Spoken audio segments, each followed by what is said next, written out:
आखिर कौन होगा मध्य प्रदेश का अगला मुख्यमंत्री? फिर भाजपा तो आ गई, तो क्या फिर होंगे शिवराज सीएम फेस? नमस्कार, मैं राजेंद्र सिंह और बुंदेली दर्पण में एक बार फिर इस मुद्दे को लेकर हम आपसे चर्चा करने के लिए हाजिर हैं, जो इस वक्त हर किसी के मन में चल रहा है कि क्या सीएम शिवराज फिर से सीएम फेस होंगे या कोई और। भारतीय जनता पार्टी को मध्य प्रदेश में प्रचंड बहुमत मिला है। ऐसे में मध्य प्रदेश में सबसे बड़ा सवाल यही उठ रहा है कि अगला मुख्यमंत्री कौन होगा। दरअसल मध्य प्रदेश सहित सीजी और राजस्थान में बीजेपी ने पीएम मोदी के फेस पर चुनाव लड़ा है, इसलिए दूसरे चेहरे कहीं ना कहीं धूमिल हुए हैं। लेकिन इस बात को नकारा नहीं जा सकता कि शिवराज की योजनाओं ने मध्य प्रदेश के मतदाताओं पर असर किया है।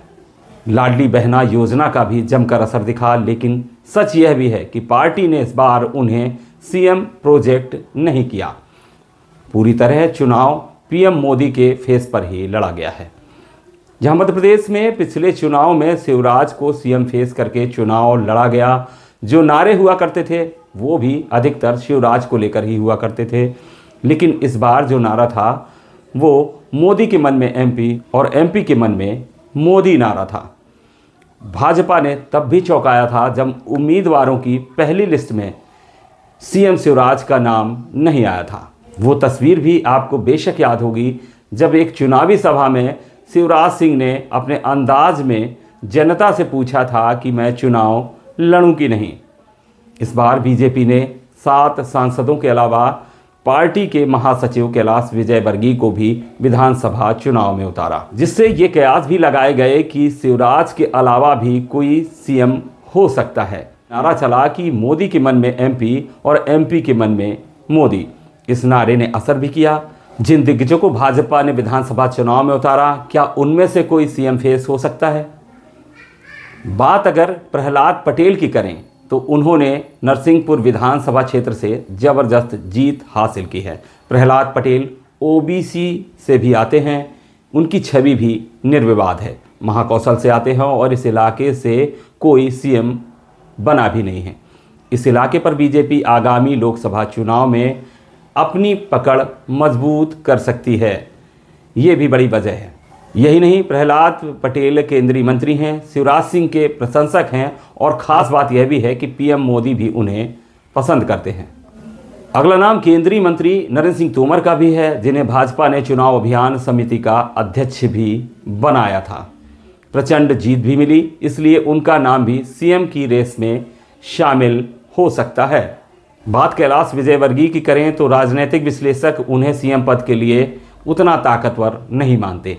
यह भी संभव है कि शिवराज उनका विरोध भी करें। लेकिन इस सब के बीच आपको यह भी बता दें कि उन्हें अमित शाह का खासा नज़दीकी माना जाता है। इसके साथ ही भाजपा के प्रदेश अध्यक्ष वीडी शर्मा की बात करें तो सीएम फेस के लिए उनकी भी चर्चा होती है। इन संभावनाओं को बल तब मिला जब चुनाव प्रचार के दौरान पीएम मोदी का प्यार इन पर खूब उमड़ा था। चुनावी रैली के दौरान मंच से पीएम इनकी पीठ थपथपाते भी नजर आए थे। इंदौर की रैली में भी पीएम मोदी के साथ रोड शो में वीडी शर्मा दिखे थे। प्रदेश अध्यक्ष के तौर पर भी इनका कार्यकाल खत्म होने के बाद इन्हें दूसरी बार यह मौका दिया गया और प्रदेश में अब जब भाजपा को प्रचंड जीत मिली है तो वीडी शर्मा की भूमिका को भी नकारा नहीं जा सकता।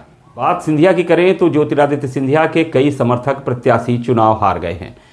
वे केंद्र की राजनीति में ही खुद को महफूज मानते हैं। यह को लेकर बीजेपी में भी आंतरिक विरोध है, इस कारण उन पर एक राय नहीं बन सकती है। बात कर लेते हैं फिर शिवराज सिंह चौहान की, जिन पर फिर दांव लगाया जा सकता है। जानिए क्यों वो सबसे स्ट्रांग कैंडिडेट हैं। चुनाव में मुख्यमंत्री शिवराज सिंह चौहान ने अकेले ही फ्रंट फुट पर बैटिंग की है। उन्होंने 160 से ज़्यादा रैलियां भी की हैं। इन रैलियों के जरिए पार्टी पर दावेदारी को लेकर दबाव भी बनाते दिखे हैं। जब वे मंच से सवाल करते थे कि मुझे फिर से सीएम या मुख्यमंत्री बनना चाहिए या नहीं, तो जनता जोर से जवाब देती थी। तो इसका असर यह ज़रूर हुआ कि आखिर वक्त में पार्टी के बड़े नेताओं ने उनकी योजनाओं का जिक्र करना शुरू कर दिया था। लेकिन इस सबके बीच आपको याद होगा कि पीएम मोदी ने कई चुनावी उद्बोधन में ना तो शिवराज सिंह का कहीं जिक्र किया और ना ही उनकी योजनाओं का। उनके चेहरे पर अभी तक भाजपा चुप्पी साधे हुए है। शिवराज सिंह से भी ग्वालियर में 1 दिसंबर को जब यह सवाल किया गया कि आप 5वीं बार मुख्यमंत्री बनेंगे, तो वे भारतीय जनता पार्टी जिंदाबाद कहते हुए आगे निकल गए थे। इसका मतलब तो यही माना जा सकता है कि अभी भी उनके नाम पर संशय बरकरार है। इस बार भले ही उनके नाम पर चुनाव नहीं लड़ा गया, लेकिन शिवराज सिंह भी सीएम पद की रेस में सबसे आगे जरूर हैं। उन्हीं के चुनाव प्रचार और उन्हीं की लाडली बहना योजना को लेकर चुनाव लड़ा गया।